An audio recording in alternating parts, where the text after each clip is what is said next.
Good day, ladies and gentlemen. My name is Leonard Kurcz, and today we are going to discuss Ravensbruck concentration camp.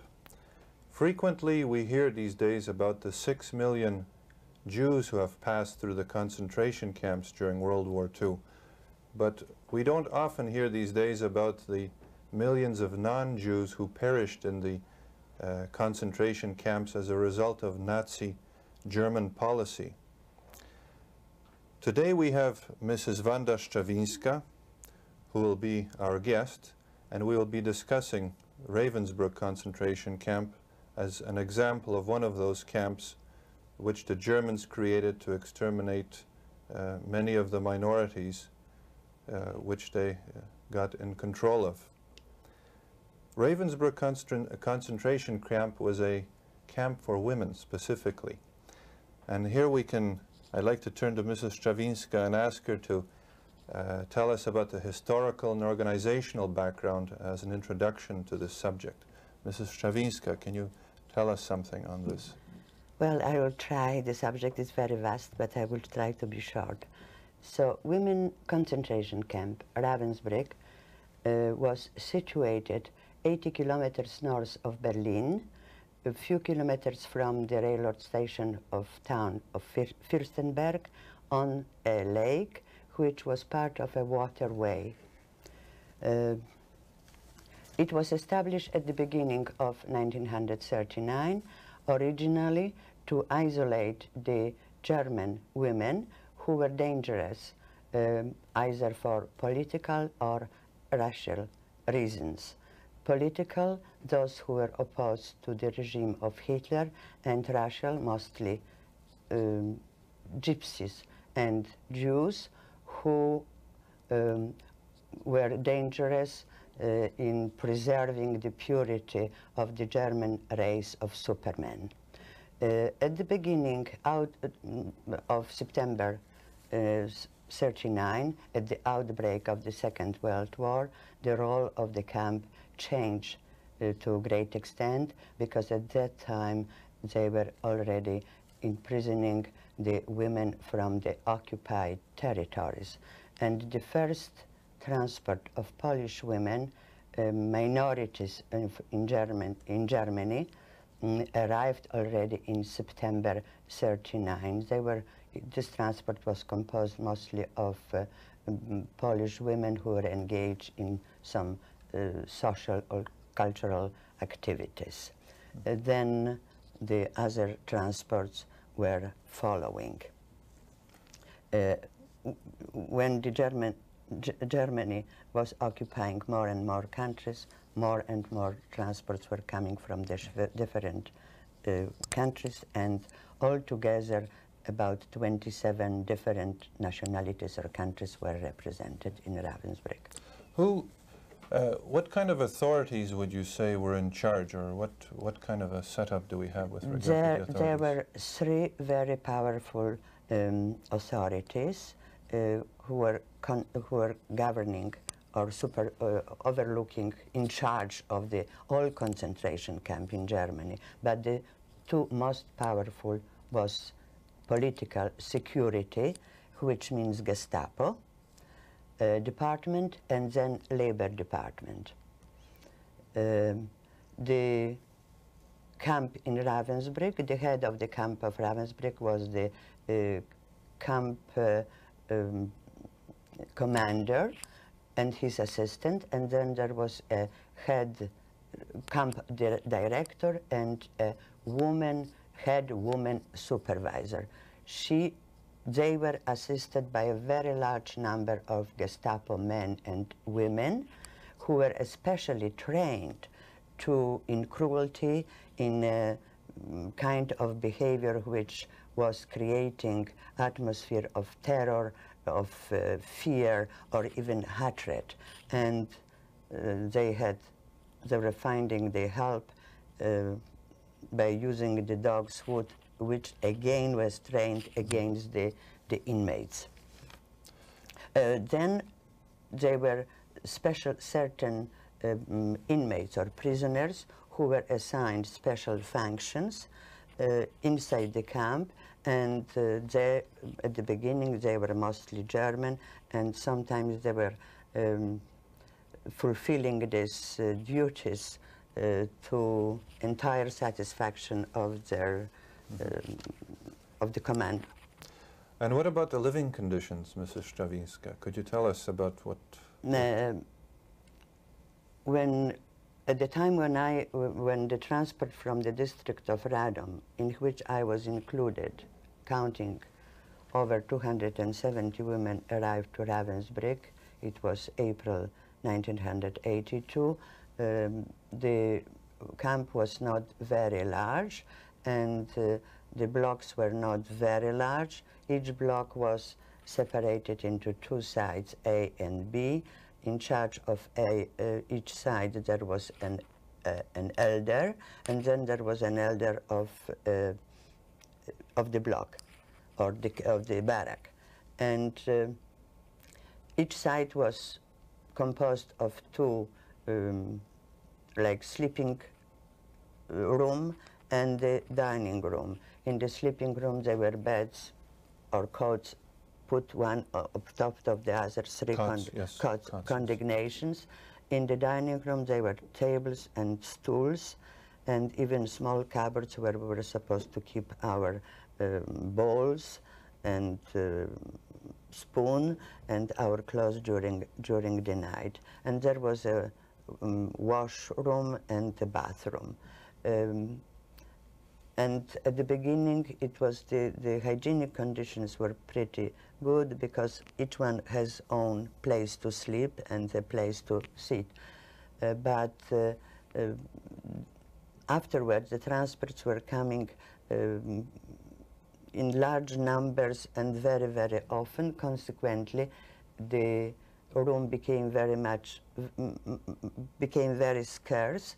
Consequently, they converted the dining room into sleeping areas, and they were building new barracks which were larger, much larger.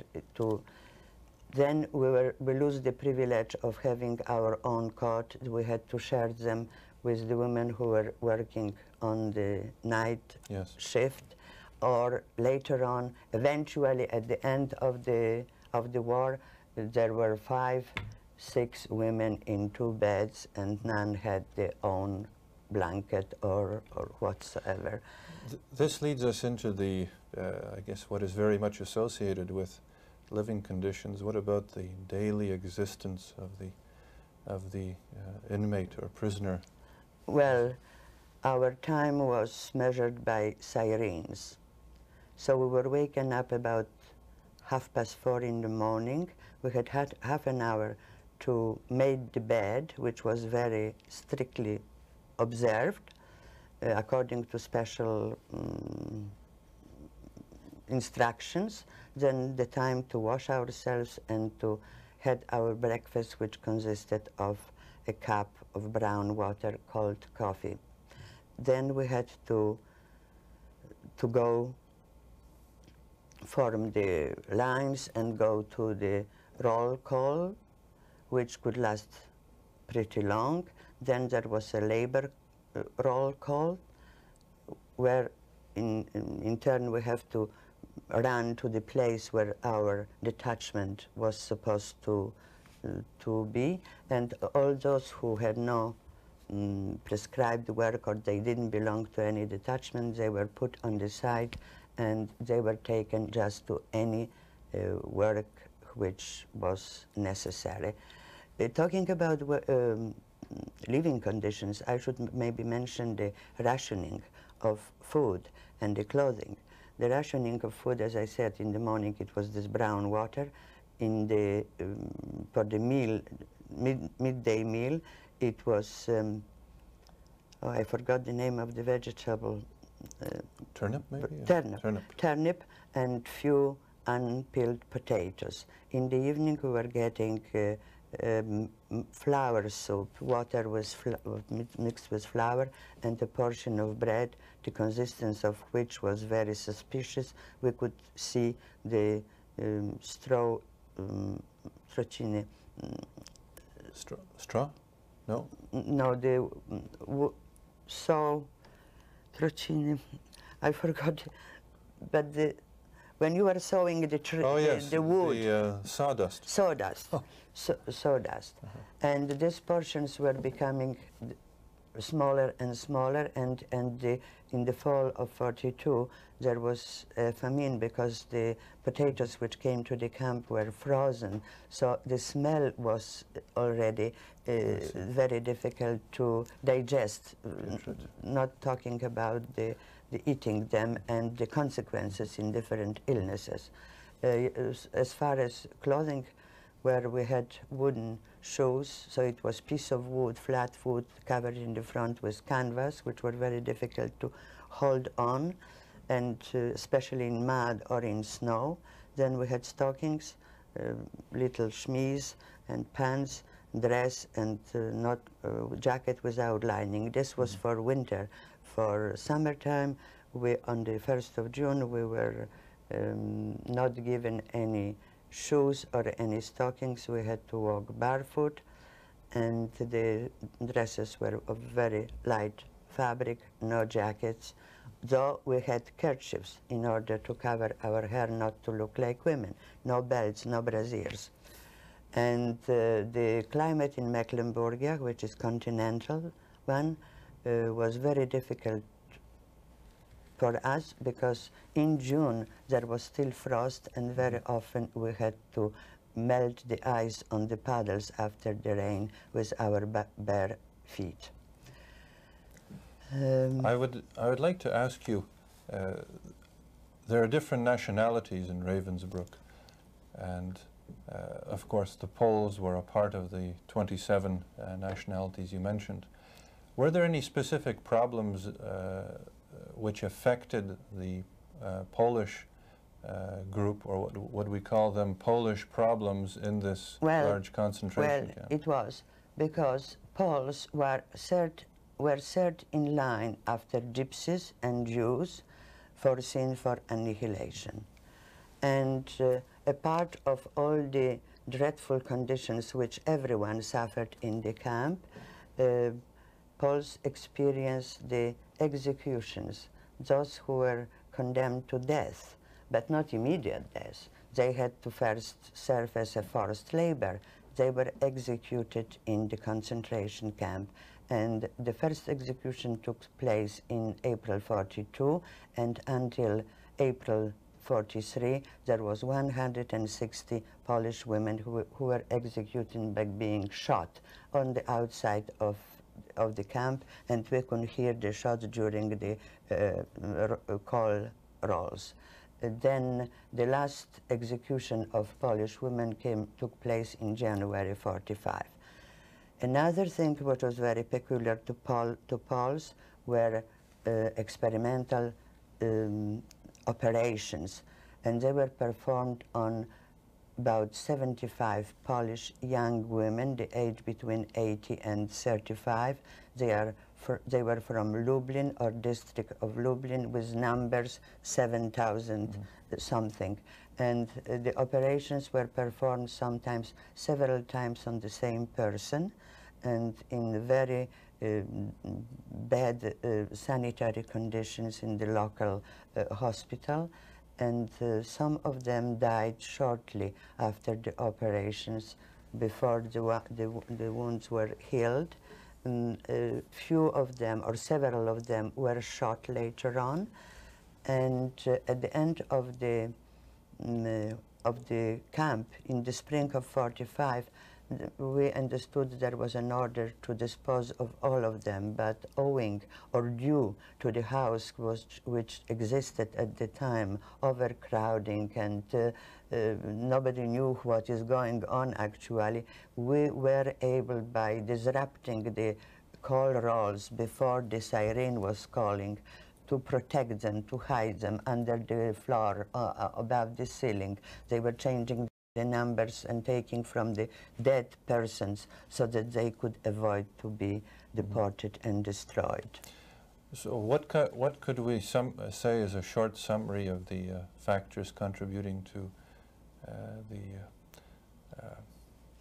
the destruction, annihilation of the women? Annihilation of...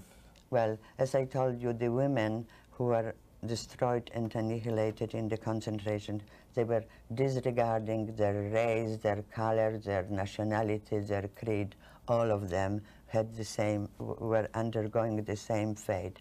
But the factors which contributed was the famine, the very, very unhuman work, because we had on many occasions, replace animals like horses or oxen, machines and tools with our bodies and our hands in order to perform the very heavy work. Then there were the dreadful hygienic conditions. We were not having the soap, we had no possibility for warm shower even towards the end of the war. Then the hospital was not it was very difficult to get to the hospital or to get the time permission not to go to work. You had to have very high temperature. People who were incurably ill, they were disposed of in the hospital by special injections.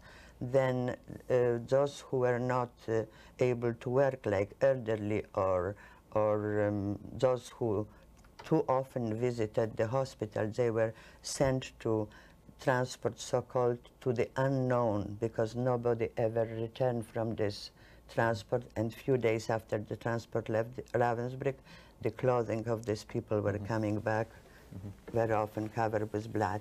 And then in 43, the mortality, which in 43 amounted to about 24% of the population of the camp, at the end of 44, the beginning of 45, raised to 60% of, and then there was a gas chamber, and between January and April 45, about 6,000 women were disposed of in the gas chamber. Could you tell us how many people went through Ravensbruck concentration camp? Well, the last number assigned was 132,000, but the last transports which were coming from evacuated Auschwitz and other concentration camps were not assigned the Ravensbruck numbers.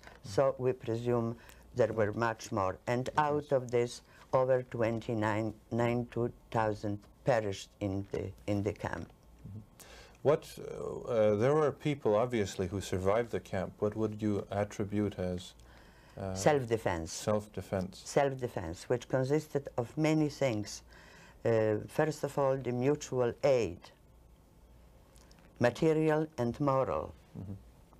Material, well, sharing the parcels which we were allowed to get from home.